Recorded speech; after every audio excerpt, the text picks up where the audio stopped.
ஹாய்ங்க, எல்லாம் எப்படி இருக்கீங்க? நல்லா இருப்பீங்கன்னு நம்புகிறேன். இன்றைக்கி வந்து நம்ம வீட்டில் வாங்கின பழங்களை வந்து க்ளீன் பண்ணி அது வந்து எடுத்து வச்சுட்ருந்தேன். முந்திரி பழம், பலாப்பழம், மாம்பழம் இந்த 3ம் வந்து நான் எடுத்துகிட்ருந்தேன். இதில் வந்து முந்திரி பழம் கொட்டையோடு கிடச்சதுனால அது விடக்கூடாது அப்படின்னு சொல்லிட்டு தான் வாங்கியிருந்தேன். இதில் ரொம்ப ஃபைபர் கண்டென்ட்லாம் அதிகம்னு சொல்லுவாங்க. நம்ம எப்படி இந்த சீனி புளியங்கான்னு சொல்கிற கொடிக்காய் புளியெல்லாம் இப்போ விற்க ஆரம்பிச்சிட்டாங்க பார்த்தீங்களா? அதெல்லாம் முதல்ல நம்ம வந்து சும்மா கிடைக்கும், இப்போ விற்க ஆரம்பிச்சிட்டாங்க. அது மாதிரி தான் இந்த முந்திரி பழமும். யாரும் கேப்பாரட்டு கிடக்கும், கேஷ்யூஸ் மட்டும் எடுக்கிறக்கா இது பண்ணுவாங்க, பழமெல்லாம் யூஸ் பண்ண மாட்டாங்க. இப்போ விலைக்கு விற்கிற அளவுக்கு அதோட சத்துக்கள் வந்து இப்போ எல்லாத்துக்கும் தெரிய ஆரம்பிச்சிருச்சு.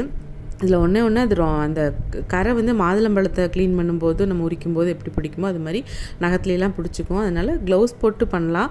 நான் அப்படி பண்ணதுனால அந்த விதைய அந்த நகத்துலையெல்லாம் கருப்பு கருப்பாக பிடிச்சிருக்கும். அது என்ன வாஷ் பண்ணிங்கனாலும் போகாது. அப்புறம் பலாப்பழத்தையும் அந்த உள்ளே இருக்கிற கொட்டை அந்த லேயர் மாதிரி இருக்கிறதெல்லாம் எடுத்துகிட்டு சாப்பிட்டோம்னா தான் வயிற்று வலி வராமல் இருக்கும். க்ளீன் பண்ணி ஸ்டோர் பண்ணிட்டோம்னா ஒரு 2 நாளைக்கு நல்லாயிருக்கும். ஹனியோடு சேர்த்து சாப்பிட்றதுக்கும் சூப்பராக இருக்கும். அப்புறம் இதில் வந்து அடப்பிரதமன் கூட போடுறதுக்கு பலாப்பழ பாயசம் வைக்கிறதுக்கெல்லாம் யூஸ் பண்ணலாம். சூப்பராக இருக்கும். அந்த ரெசிபிஸ் எல்லாம் நான் அப்லோட் பண்ணுறேன், டைம் இருக்கிறப்ப செக் பண்ணுங்கள். அதே மாதிரி பலா கொட்டையிலையும் குழம்பு சாம்பாரில் போடலாம் வேக வச்சு. அப்புறம் மசாலெல்லாம் போட்டு கறி மசால் தூளெல்லாம் போட்டு தேங்காய் அரைச்சி விட்டு குழம்பு மாதிரி பண்ணோம்னாலும் கிரேவி மாதிரி பதத்தில் பண்ணோம்னாலும் சூப்பராக இருக்கும்.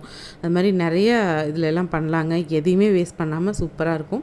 முந்திரி கொட்டையும் கூட விறகடுப்பில் சுட்டு இது பண்ணோம்னாலும் அந்த கேஷ்யூஸாக நம்ம யூஸ் பண்ணுறது கிடச்சிரும். சூப்பராகவும் இருக்குங்க.